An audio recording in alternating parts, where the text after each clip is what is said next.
wa asyhadu anna Muhammadan abduhu wa rasuluh. Allahumma salli ala Muhammad wa ala ali Muhammad. Dasar kajian kita pada malam hari ini, pertama surat Al-A'raf, yang berikutnya hadis-hadis Nabi.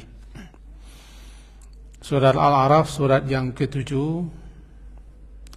ayat ke-16 dan 17. A'udzu billahi minasyaitonir rajim. Bismillahirrahmanirrahim. Qala fabima aghwaytani la aqudanna lahum siratakal mustaqim. Thumma la atiyannahum min bayni aydihim wa min khalfihim wa an aymanihim wa an syama'ilihim wa la tajidu aktsarahum syakirin. Qala, berkata iblis, fabima aghwaytani, maka kena sebab engkau telah menyesatkan aku, la aqudanna, sungguh pasti aku akan duduk menghalangi mereka daripada siratakal mustaqim, jalanmu yang lurus. Summa, kemudian, la'atiyannahum, la'ati, pasti aku akan datangi mereka, min baini aidihim, dari arah depan mereka, wa min khalfihim, dari arah belakang mereka, wa an aymanihim, dari arah kanan mereka, wa an syama'ilihim, dan dari arah kiri mereka, wa la tajidu, dan tidak engkau akan mendapati aktsarahum, kebanyakan mereka itu syakirin, orang-orang yang bersyukur. Ini namanya sumpah iblis. Tekad iblis ketika dia telah diusir oleh Allah dari surga dan dicap sebagai orang yang sombong dan kafir, bukannya menyesal, bukannya tobat, bukannya menyadari kesalahan, tapi malah menantang. Pertama, dia meminta agar diberi kesempatan, tidak akan dimati-matikan sampai di kiamat, dikabulkan Allah. Silakan. Setelah itu dia pergunakan alasan karena kesesatannya untuk melampiaskan sakit hati, dengki dan dendam kesumatnya kepada Adam dan anak keturunannya dengan sumpah. Pertama, la aqudanna, demi sungguh aku akan duduk untuk mengintip, mengintai, memata-matai dan sekaligus merintangi, merintangi, menghalangi mereka menempuh jalan yang lurus. Itu jalan Islam, jalan mendekatkan diri kepada Allah. Satu. Setelah itu dia akan datang dari berbagai macam sisi, penjuru, dari arah depan, melabaikan, mengabaikan, melalaikan, membuat dia lengah untuk bersiap-siap menuju akhirat. Dari belakang ditarik-tariknya kepada dunia, agar manusia itu selalu mencintai dunia, hanyut larut dengan berbagai macam pernak-pernik dunia, tipu daya dunia.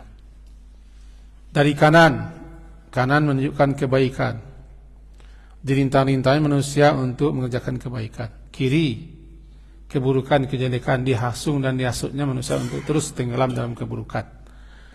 Dan dia berkata, engkau tidak akan menjumpai hamba-hambamu itu banyak yang bersyukur, banyak yang bertauhid, banyak yang menyembah Allah, mengabdi kepada Allah, malah menyembah kepada duniawi. Kira-kira begitu kesimpulan. Nah, salah satu judul yang kita pilihkan dalam kajian kita adalah zikir itu tameng, perisai, pelindung, penjaga diri kita daripada syaitan. Dan tameng terbaik itu memang zikir. Menyimak sumpah setan. Setan bersumpah di hadapan Allah, demi kemuliaan keperkasaan Allah, dia sumpah. Bahkan setan itu telah menyatakan kepada Allah untuk diberi tangguh. Tujuan beri tangguh supaya tidak mati-mati itu hanya satu,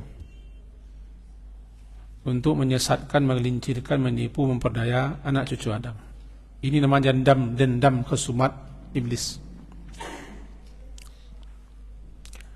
Penyakit itu dengki dan dendam. Untuk melancarkan aksi dendam, dia akan terus berupaya, dan Allah pun telah mempersilahkan. Cuma nanti Allah mengecualikan hamba-hamba Allah. Hamba-hamba Allah yang beriman, hamba-hamba Allah yang bertakwa, hamba-hamba Allah yang ikhlas, hamba-hamba Allah yang bertawakal, dan hamba-hamba Allah yang selalu mendekatkan diri kepada Allah, berdoa dan berzikir. Itu yang tak mampu dia, dan dia sudah angkat tangan itu. Nah, kaji kita pada malam hari ini judulnya yang tadi, zikir adalah tameng perisai pelindung diri daripada syaitan. Kita bacakan satu dulu hadisnya. Hadisnya berbunyi hadis sahih riwayat Imam Bukhari nomor 5924. Di sini sudah ada, sebentar lagi kita bagikan insyaallah. Tapi saya ingin kita fokus ke sini dulu. Man qala la ilaha illallah wahdah la syarikalah, lahul mulku wa lahul hamdu wa huwa ala kulli syai'in qadir fi yaumin mi'ata marrah kanat lahu adala ashri riqabin wa kutiba lahu mi'atu hasanatin wa muhiyat anhu mi'atu sayyatin wa kanat lahu hirzan minasyaitan yamahu dhalika hatta yumsi wa lam ya'ti ahadun bi afdala mimma ja'a ila rajulun amila akthar minhu. Mari kita terjemahkan. Siapa yang mengucapkan la ilaha illallah wahdah la syarikalah lahul mulku wa lahul hamdu wa huwa ala kulli syai'in qadir fi yaumin, dalam satu hari sebanyak mi'ah marrah, sebanyak 100 kali. 100 itu bisa pagi, bisa sore, bisa terpisah-pisah, yang penting dalam satu hari 100. Begitu syarahannya yang kita baca. Ini syarahnya saya bawa. 100 kali itu terserah, meskipun yang terbaik berturut-turut pagi atau sama-sama sampai 100, boleh dirinci. Yang penting jumlahnya 100 atau lebih. La ilaha illallah wahdah sampai wa huwa ala kulli syai'in qadir. Kanat lahu, maka adalah bagi orang itu mendapat pahala, ganjaran pahala adalah asyri qabin, seperti memerdekakan atau membebaskan 10 orang budak. Budak adalah orang yang dijadikan tidak manusia lagi, karena dia sudah diperjualbelikan, harga dirinya tidak sebagai manusia lagi. Budak itu mahal. Bahkan siapa yang merekam budak, dia terbebas dari neraka. Itu hebatnya. Jadi nilai tertinggi membebaskan budak. Islam datang untuk membebaskan, memerdekakan budak. Dulu kan zaman budak. Yang perlu kita garis bawahi, lebih-lebih ananda yang sekolah umum, budak itu bukan di negara Arab. Budak itu bukan hanya di negeri Arab. Budak itu tidak dalam Islam. Budak sudah lama. Yunani, Romawi, Parsi, Cina, Mesir kuno, budak. Budak diperdapat di dalam perang. Negeri yang kalah perang diperbudak. Diperbudak itu yang perempuannya penguasa nafsu, laki-laki pekerja. Bahkan Amerika itu negara budak dulu. Orang-orang hitam yang datang ke Amerika adalah dijual sebagai budak, sebagai pekerja di ladang-ladang kopi.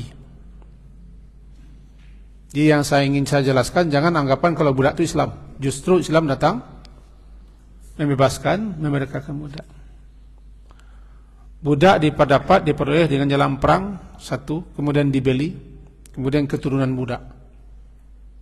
Atau orang ditangkap oleh orang Amerika. Orang-orang apa datang ke negara Afrika, menghalau orang satu kampung dengan senjata, dihalau ke kapal. Dicari orang-orang, dihalau ke kapal. Dibawa ke kapal, bawa ke Amerika. Di Amerika dijual. Dijual berarti dia sudah hak milik. Hak milik.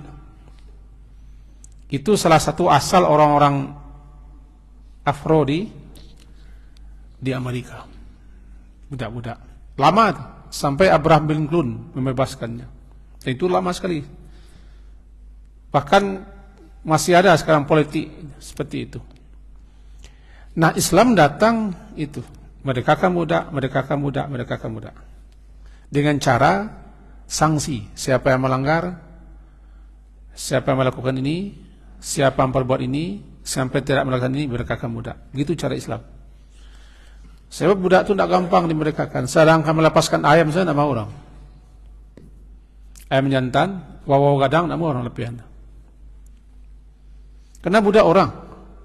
Orang bisa diapa-apakan dan bisa dipergunakan untuk apa saja. Orang ini. Dia tidak punya harga diri lagi. Dia bekerja hanya untuk tuannya. Boleh dipukul. Dibunuh pun ada yang salah. Bahkan perempuan budak itu bisa digauli oleh induk sembangnya. Kalau beranak, budak itu seterusnya naik menjadi ibu anak-anak, tapi tidak jadi istri. Itu budak. Kata Ratu Bilqis, kalau kita perang dengan Sulaiman, kalau kalah kita, orang-orang mulia kita jadi budak. Ada pribadi yang diperbudak, ada kelompok, ada negara. Negara kita diperbudak 3,5 abad. Sampai sekarang masih diperbudak, kata orang. Diperbudak oleh jongos-jongos tertentu. Saya tidak masuk ke situ. Itu wilayahnya sudah lain lagi. Jadi begitu tinggi nilai keutamaan kemuliaan membebaskan budak. Budak. Orang jadi budak. Tidak ulang lagi. Sama dengan kerbau, sama dengan onta, sama dengan keledai. Nah, siapa yang mengucapkan 100 kali La ilaha illallah sampai wa huwa ala kulli syai'in qadir, dinilai sama dengan membebaskan 10 budak. 10 budak. Kalau dihargai budak sekarang seperti Ferrari atau Alphard, segitulah. Budak mahal pada orang mah. Kan orang. Mahal pada unta. Dinilai sama dengan membebaskan 10 orang budak. Nah, kali-kali sajalah. Kalau kita hargai 1 Ferrari, 1 Alphard, kita kali-kali begitu. 10 ya. 1. Kutibalahu mi'atu hasanah. Dicatat, ditulis oleh Allah untuknya mi'ah hasanah, 100 kebaikan. Dicatat untuknya 100 kebaikan. Dengan 100 kali ucapan La ilaha illallah. Tidak panjang-panjang. Wa muhiyat anhu, muhiyat, dihapuskan daripada orang ini mi'atu say'ah, 100 keburukan.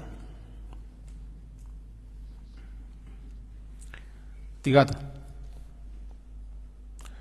Yang keempat, wa kanat lahu, ini yang ke-7, wa kanat lahu hirzan minasyaitan yaumahu dalika.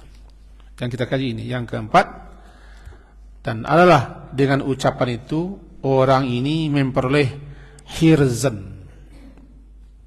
Ha-ra-zai, hirzan. Apa hirzan? Pelindung. Pelindung yang akan menjaga, memeliharanya.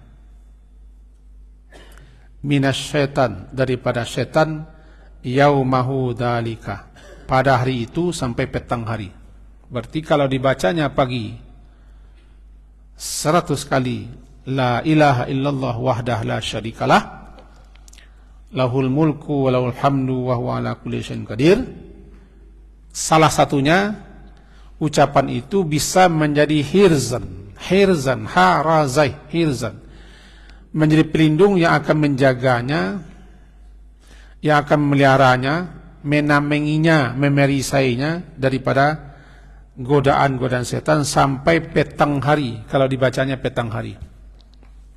Kalau dibacanya pagi hari. Kita baca di sini apa maksudnya itu? Kana lau hirzan ay himayatan wa mani'an kal hisnil hasin wa daril matin. Siapa yang baca itu, dia dipelihara dan dijadikan itu sebagai penghambat, penghalang, seperti al-hisnil hasin, seperti benteng yang sangat kokoh kuat. Orang apabila masuk benteng, tidak ada yang bisa menembus benteng. Begitu terpeliharanya daripada syaitan. Dan seperti baju besi yang kuat, anti peluru. Kadiril matin, seperti baju besi yang kokoh. Ditembak orang tidak bisa, anti peluru. Berarti hirzan, siapa yang baca itu 100 kali, setan tidak dapat menembusnya, mencakaunya. Tentu dengan catatan apa yang dibaca itu dengan sepenuh pemahaman dan keyakinan. Nanti kita jelaskan maknanya satu-satu. Jika dibacanya pagi hari. Dalam riwayat lain, jika dibacanya sore hari, itu nanti juga menjadi hirsan wa hirzan, juga menjadi penjaga pemeliharanya sampai pagi hari. Malam hari tidak mampu setan mendatanginya. Maka jadilah salah satu zikir yang paling mujarab untuk menamengi diri kita daripada setan, la ilaha illallah, sampai wa ala kulli syai'in qadir. Bukan hanya itu, diimbangi sama dengan telah memerdekakan budak 10, dicatat 100 kebaikan, dihapus 100 keburukan.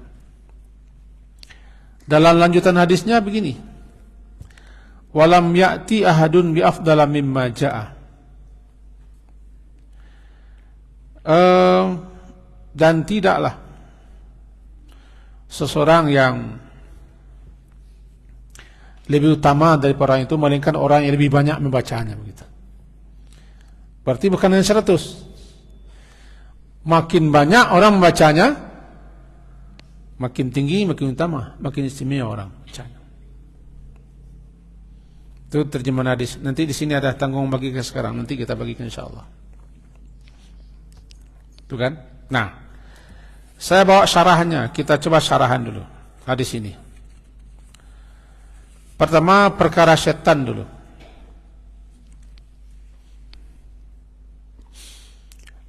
Ini Nabi Isa alaihissalam disebutkan bahwa beliau alaihissalam pernah meminta kepada Allah dalam kitab Durrul Mansur, ya. Kata Nabi Isa, wallahu a'lam, beliau memohon kepada Allah ayyuriyahu maudiyas syaitan, untuk diperlihatkan setan. Itu setan yang sedang berada di dada manusia. Lalu Allah nampakkan setan, gambaran setan. Kiranya setan itu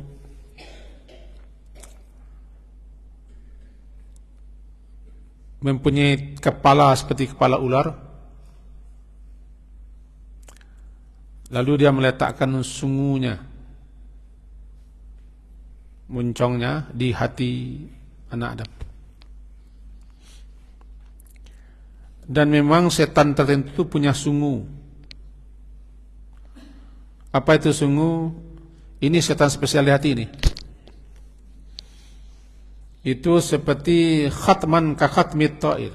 Dia mempunyai sungu atau hidung seperti hidung moncong mulut burung pematu. Burung kutilang apa tuh? Yang mematuk tang kayu. Fa idza dzakarallaha, apabila seseorang mukmin itu berzikir menyebut mengingat Allah, khanasa, setan itu mundur dari hati manusia. Wa inasya, jika anak Adam atau manusia itu lupa berzikir mengingat Allah, iltaqama qalbah, sungguh juga dipatuknya ke hati manusia. Istilahnya inna syaitana jasim, karena syaitan itu bercokol. Syaitan itu bercokol ala qalbi bini Adam, di hati anak Adam. Anak Adam maksudnya kan kita nih. Fa idza dzakarallah, apabila anak Adam itu mengingat Allah, ya khanasa, dia mundur menjauh ke belakang. Namanya khannas, mundur, khanasa. Wa idza ghafala, apabila manusia anak Adam itu lalai, waswasalahu, dia berikan wiswas. Ini dia makna daripada alladzi yuwaswisu fi sudurin nas. Nah, Nabi Isa alaihissalam dalam kitab yang kita baca tadi oleh As-Sayyuti, beliau memohon kepada Allah, mohon diperlihatkan bagaimana syaitan itu bercokol di hati anak Adam. Mohon diperlihatkan. Setan yang ada di dalam manusia, Nabi Isa minta mohon diperlihatkan, dinampakkan bagaimana setan itu bercokol di situ. Allah Maha Kuasa memperlihatkan setan itu seperti itu. Kalau ini hati di dalam manusia, dia letakkan itu. Apabila manusia khanas, apabila manusia berzikir kepada Allah, dia ditarik di situ. Ingat, hati di dada, setan di dada. Tarik diri. Apabila anak Adam manusia itu lupa, dia langsung iltaqama, dipatuknya dengan bisikan-bisikannya, dengan godaan-godaannya, dengan rayu-rayuannya, dengan berbagai macam bisikan-bisikannya. Tanpa kita sadari, kita telah dikendalikan, dikuasai, dipengaruhi oleh setan. Maka jadilah orang itu di bawah kendali setan karena hatinya sudah dikuasai setan. Nah, bagaimana kita supaya dapat hirz? Ada dua kalimat. Yang pertama nama hirz. Yang pertama hirz. Yang kedua adalah hirsan, harasan dan hir. Harasan sama artinya. Hars penjaga, hirz pelindung. Bagaimana supaya kita terjaga dan terlindung, terpelihara dari para setan yang menguasai zikir? Kan tadi sudah bilang, apabila anak Adam itu berzikir kepada Allah, dia cabut sungunya. Saya bacakan hadisnya. Saya kopikan satu helai tadi, kitabnya. Disebutkan di sini dari Anas radhiyallahu anhu ya, dalam kitab Ad-Durrul Mansur, kitab As-Sayyuti. Sami'tu Rasulullah sallallahu alaihi wasallam yaqul, aku dengar Rasulullah sallallahu alaihi wasallam sabda, inna liwaswasi, sesungguhnya setan yang membisik-bisikkan ke dalam hati manusia itu khatman, dia mempunyai paruh, cotok paruh. Kakhatmit ta'ir, seperti paruhnya burung yang mencotok. Fa idza khafala, apabila lalai ibnu Adam, anak Adam, wada'a dzalikal minqar, dia letakkan paruh itu fi uzunil qalbi, di telinga hati kita, sehingga dia bisik-bisikkan. Hati kita punya telinga, iyalah, tapi jangan bayangkan pula telinga ini. Ini alat untuk mendengar yang di luar, telinga yang nampak, alat untuk mendengar yang di luar.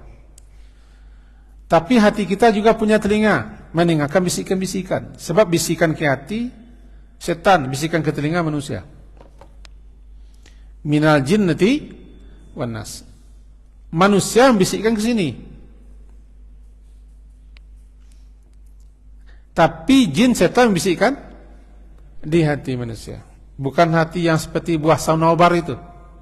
Itu hati lope namanya itu. Hati rohani.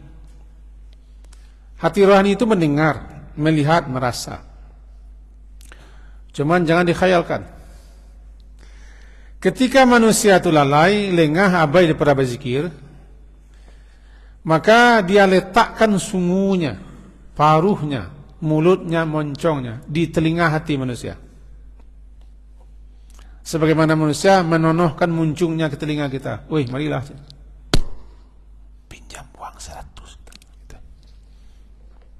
Bisiknya telinga, pinjam uang 100. Kan dinonohnya muncung, enggak? Hati manusia juga punya itu, dibisiki oleh setan. Sengaja saya buat fotokopian kitabnya supaya nanti jelas dasarnya, benar atau salahnya wallahu alam.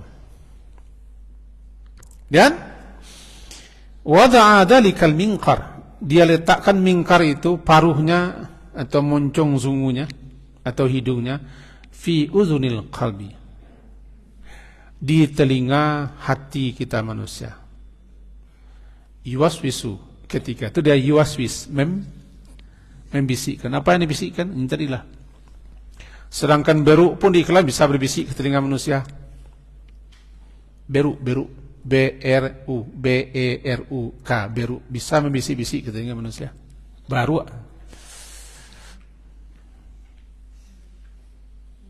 Ketika itulah dia membisik-bisikkan sesuatu. Nah, namanya yuwaswisu fi sudurin. Yuwaswisu fi. Kapan dia membisik-bisikkan? Halo. Duduknya bagus. Kita di surau bukan di lapau. Ya, bagus. Kapan dia membisik-bisikkan itu? Ketika kita lalai, lengah, abai daripada berzikir, mengingat Allah.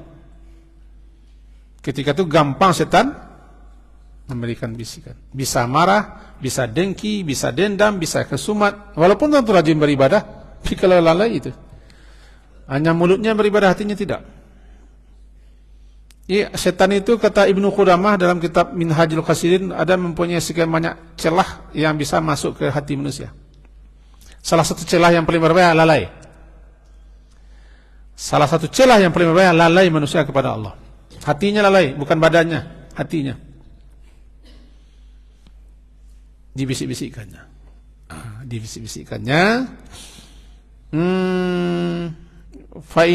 Fa ini binu Adam zakallah, maka apabila inu Adam itu mengingat Allah, nakasa. Apabila anak Adam atau kita itu mengingat Allah, ingat Allah, nakasa. Setan itu mundur, melompat ke belakang. Nakasa, mundur. Atau khanasa.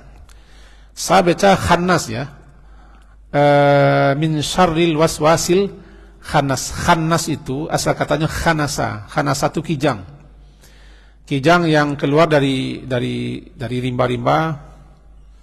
Kiranya nampak singa atau rimba di jauh, langsung lompat mundur ke dalam rimba. Nah, itu khanasa namanya. Halo? Ada kan? Saya punya pengalaman ini, tapi bukan kijang. Kijang murid. Saya kalau keluar pondok sore-sore hari mengaji, anak-anak itu sebagiannya mengintai saya keluar. Ini contohnya. Ini Agus namanya nih. Ngintai di balik dinding masjid sebelah sana. Karena saya misalnya berhenti di luar melihat anak sudah masuk surau atau belum. Rupanya ketika saya terengah, dia cokok ke kepalanya. Saya bilang, hilang. Itu pura-pura pergi lagi. 3, 4, kadang di atas 1. Nampak kopiahnya, nampak kacamatannya. Ya Gus? Ya. Saya balik, tarik, menarik ke belakang yang cepat itu khanasa. Khanasa. Mau ingin contoh khanasa. Kijang ketika keluar nampak harimau langsung balik khanasa. Banamalah si setan itu khannas. alladzi yuwaswisu fi. Jadi min syarril waswasil khannas, waswasi khannas, setan. Kenapa khannas? Karena dia begitu cepat menarik apanya? Sungunya, wajahnya, hidungnya, mulutnya dari hati manusia ke belakang. Ketika manusia zikir. Itu hebatnya zikir. Zikir yang paling ditakuti oleh anak, zikir yang paling ditakuti oleh syaitan, la ilaha illallah. Yang paling takutnya la ilaha illallah dan subhanallah wa bihamdi. Tapi bukan la ilaha malah. Orang kampung gitu la ilahnya malah. La ilaha illallah malah pian sesanguk. Benar-benar khanas karena begitu cepat membalik diri. Di sini dapat kita pahamilah, begitu kita diingatkan bahwa syaitan itu begitu luar dendamnya luar biasa, sakit hatinya, permusuhan abadinya dan dengkinya kepada manusia sehingga dia tidak habis-habis untuk. Kalau kita tahu bahaya musuh tidak pernah lupa kita, maka kita harus selalu waspada. Itulah salah satu gunanya ada zikir pagi, zikir sore, zikir malam. Ini anak-anak nih, pentingnya zikir pagi, sore, malam. Salah satu zikir pagi, la ilaha illallah wahdahu la syarikalah lahul mulku wa lahul hamdu wa huwa ala kulli syai'in. Minimal 1, bisa 10, bisa 100, lebih 100 bagus. Pagi jangan sampai tidak membaca kita la ilaha illallah itu 100 kali. Nanti sore pula. Yang penting buka pagi, zikir pagi itu dengan la ilaha illallah wahdahu la syarikalah. Buka. Saya ini anak-anak saya bawa. Saya atau Abi ini kan setiap subuh keluar, setiap malam, setiap siang keluar. Berlindung diri kepada Allah pada Riyadh, cuma contoh saja, selalu membaca itu. Sebab itu berawal semenjak terjadi pembegalan terhadap ustaz dulu. Maka saya tekad ketika itu saya pergi sendiri-sendiri, tidak pernah berteman. Saya tekadkan diri saya membaca Allah setiap keluar subuh-subuh jam 4:30 membaca itu. Andaikan mati, saya mati dalam kalimat la ilaha. Dulu kan ada serangan-serangan kepada para ustaz, para guru. Semenjak itu biasa bacanya. Kenapa? Ya minimal 10. Sudah mendapat hirz dan harasan. Harasan, harasan artinya penjaga. Kalau hirz, pelindung. Jadi penjaga dan pelindung. Kenapa? Karena kalimat itu paling ditakuti syaitan. Tidak ada yang bisa melindungi kita daripada syaitan kecuali Allah. Nah, syaitan itu diingatkan kepada Allah, dia lari. Dia takut. Jadi hati yang disemarakkan dengan membaca Allah, hati yang paling ditakuti oleh syaitan. Dia seperti tadi. Cokok kepala nampak doa, langsung capek keluar. Langsung capek. Nama khanasah. Kita membaca ayat itu kalau tahu artinya secara bahasa kan enak. Khannas, oh itu mau khannas namanya. Khannas, cepat mundur ke belakang. Khanasah. Jadi bukan hanya min syarril waswasil khannas tanpa kesan, tapi itu kesannya begitu. Nah, itu mari sedikit kita pahami bacaan tadi. Sedikit saja.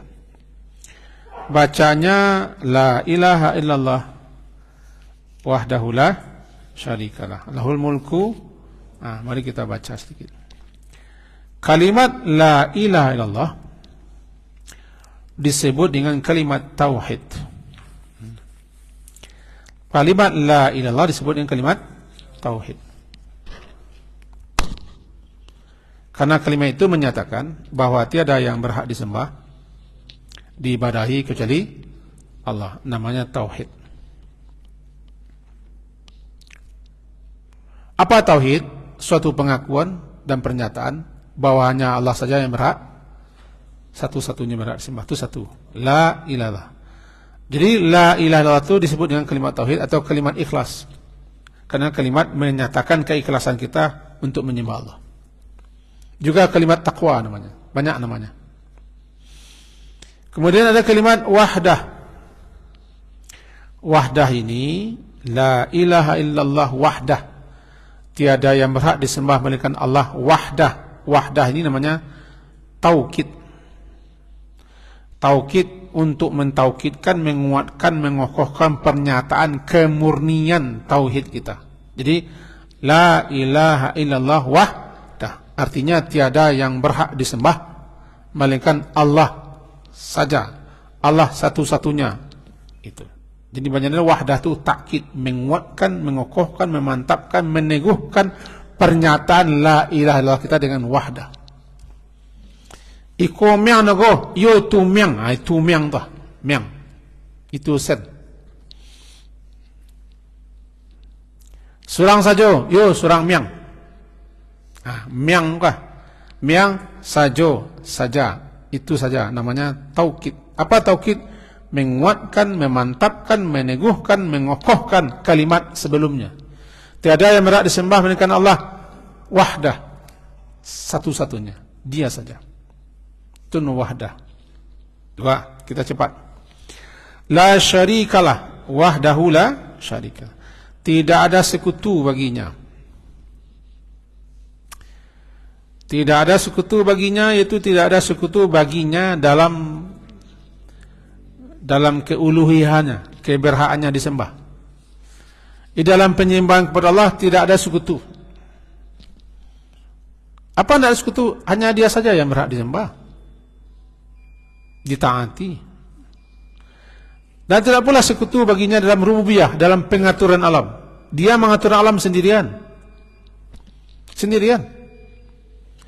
Dan tidak pula sekutu dalam nama-nama dan sifatnya. Dia punya nama satu-satu sifat seperti itu. Tidak ada yang menyentuh, tidak ada yang meniru.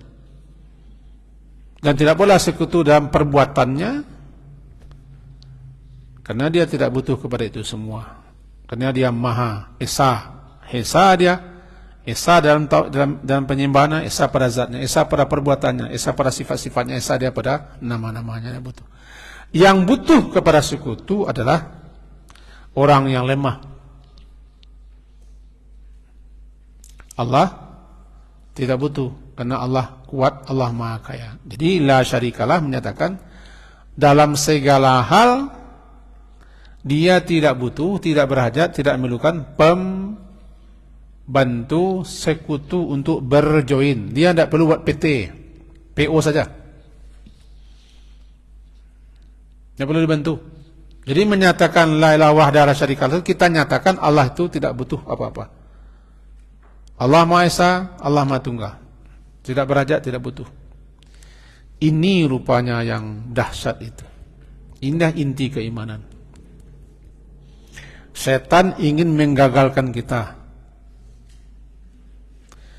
Setan ingin menggagalkan kita dari meyakini itu.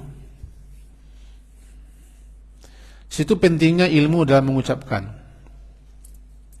Berkali-kali saya himbau kepada kita semua, jangan hanya asik-asik beribadah, beramal saja, tapi ilmunya tidak kuat, tauhidnya tidak kuat. Saya bukan melarang fadilah-fadilah, tidak. Fadilah, ada orang yang hobi fadilah-fadilah saja, mendengar kaji tak muah. Tak muah ngaji. Fadilah saja. Lupa dia. Ilmu itu mengawali segala-galanya. Ilmu mengawali segala-galanya. Kita lebih butuh kepada ilmu daripada makan. Halo? Makan itu cuma 3 kali sehari yang kita butuhkan. Tapi ilmu, setiap angok keluar beli ilmu. Tidak beli ilmu, saya coro mangok, bisa tak balik angok. Setiap saat kita butuh kepada ilmu. Tapi kita butuh kepada makan hanya 3 kali sehari. Berarti kita lebih butuh kepada ilmu daripada makan. Bahkan pun harus berilmu kita. Itu butuhnya kita pada ilmu. Cuman orang banyak yang tak mau ilmu.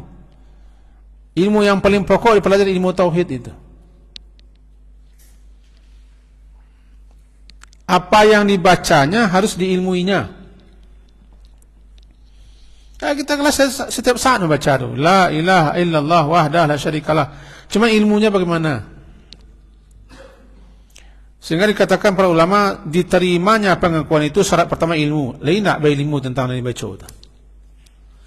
7 syarat diterimanya pengakuan la ilallah. Salah yang puncak pertamanya ilmu. Lain tak berilmu tentang Nabi baca. Lain faham, lain mengerti, lain tahu tak. Bukan nasbun saja. Itulah la syarikalah. Lahul mulku, miliknya semua kerajaan. Kenapa nih pakai itu? Bahwa ini menyatakan kepatutan, kepantasan, kelayakan Allah ibadah hanya kepada Allah saja. Sebab semua yang ada di alam semesta ini miliknya. Kerajaan alam semesta ini punyanya. Kalau semuanya punyanya, dia pemiliknya, ya dialah satu-satunya yang berhak disembah, diibadahi, dipertuhan.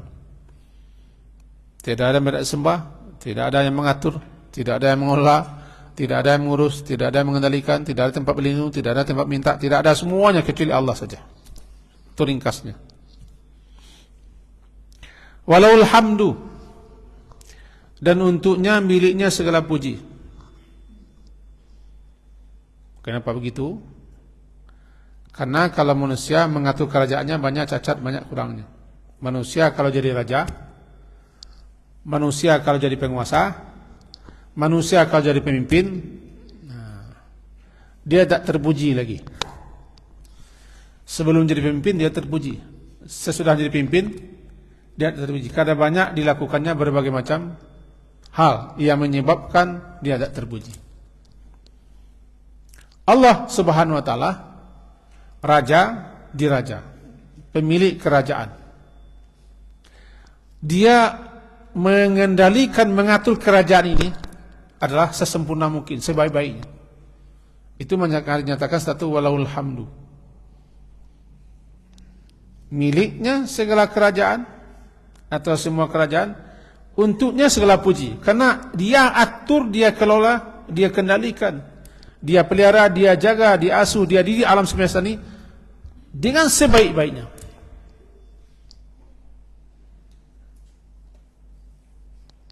Untuk itulah dia terpuji. Berbeda dengan manusia, karena manusia makhluk. Makin berkuasa dia makin nampak berbagai macam tindakan yang tidak menunjukkan ketidakpujiannya. Wa huwa ala kulli syai'in qadir, dan dia di atas segala sesuatunya berkuasa. Atas segala sesuatunya berkuasa, karena dia berkuasa atas segala sesuatu, termasuk setan, iblis, itu berada di bawah tali kuasanya. Kepada Allah yang Maha Kuasa di atas segala sesuatu itulah kita melindung, untuk dijaga, dipelihara daripada setan iblis itu. Nah, kita buat dikaji ringkasnya lagi. Apa kaji kita tadi? Bahwa pertama, karena iblis setan itu telah bersumpah, bertekad di hadapan Allah, bukannya tobat, bukannya menyesal, mengaku salah, malah makin menggadang, minta pula lagi, minta tangguh. Saya akan coba anak Adam ini sampai di mana Adam ini. Lalu dia minta tangguh supaya jangan mati-mati, diberi izin. Di situ dapat kita penjelasan ulama. Iblis pun minta tangguh supaya jangan mati-mati, Allah kabulkan doanya. Dia minta tangguh, minta undur supaya jangan mati, untuk menyesatkan, menipu, memperdaya, menjauhkan orang daripada Allah, Allah kabulkan. Apalagi orang baik berdoa. Itu tak boleh patah hati berdoa. Orang maliam pun berdoa di kebun Allah. Kalau di kebun Allah tak jadi maliam. Mudah-mudahan malam kini aman-aman sih. Tak ada orang runduh. Cukup doa tu. Allah nak sabitnya tapi doa itu. Anak mau lari semalam petang keluar, umpet pagar tu. Doa sebelumnya. Untung-untung Ustaz lah lalu. Lalu Ustaz. Untung-untung ke saya minta. Karena berkuasa semua. Lalu Ustaz. Ustaz kan orang lalu letih kan. Lali ni keluar. Sampai pagar. Tapi tertengkuk aja jadinya. Itulah. Jadi orang buruk pun berdoa. Cuma cara doanya untuk nak buruk dikabulkan Allah. Dikabulkan Allah tertengkuk nanya. Iblis berdoa. Apa doa Iblis? Beri saya tangguh sampai di kiamat. Untuk tangguh. Tentu ada hikmahnya, ada rahasia. Di kita pelajarannya meminta yang buruk pun Allah beri untuk mempelancar keburukannya, apalagi kita minta yang baik. Sepuluh yang kedua, kalau begitu, karena sumpah setan berarti selama hayat, sepanjang hidup kita, setan tidak akan pernah berhenti menggoda, merayu, menyesatkan, menggelincirkan dari depan, belakang, kanan, kiri. Kita diajari Nabi itu doa. Cuman tergantung kita menghafal tidak menghafalnya.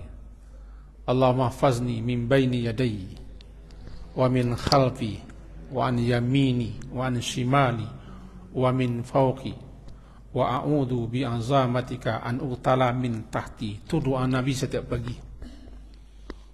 Ada baca kan? Ada baca kan?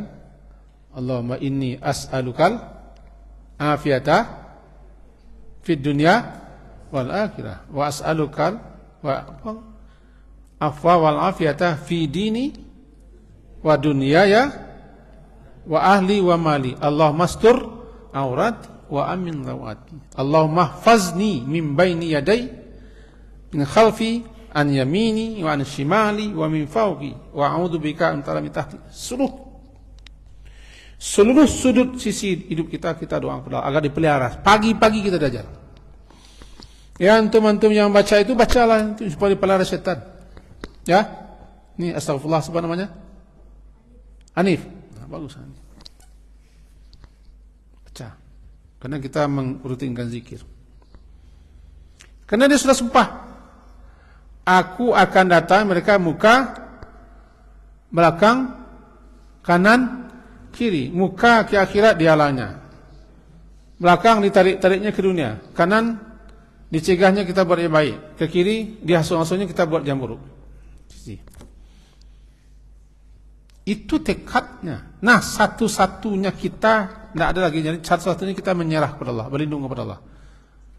Di antaranya bacalah zikir. Zikir yang paling ampuh, yang paling kuat untuk menolak menangkis serangan setan, bagaikan benteng yang kuat, tameng baja anti peluru adalah kalimat tauhid la ilaha illallah wahdahu la syarikalah.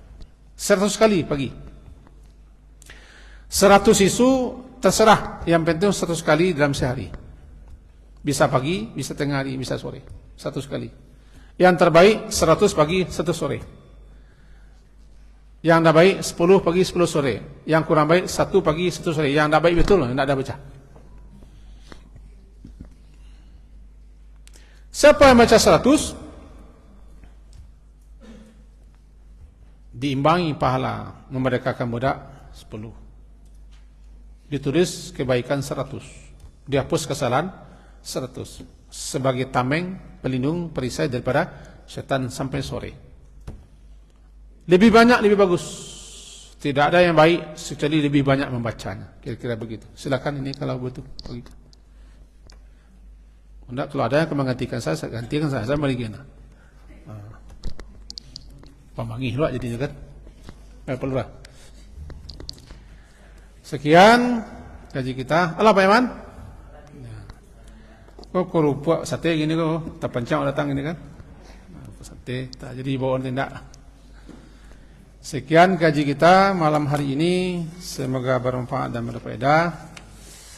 Mudah-mudahan adalah manfaatnya untuk kita. Diakhiri dengan subhanakallah wa bihamdika asyhadu an la ilaha illa anta astaghfiruka wa atubu ilaik. Wassallallahu ala Muhammadin wa ala alihi washabihi ajmain. Alhamdulillah. Assalamualaikum warahmatullahi wabarakatuh.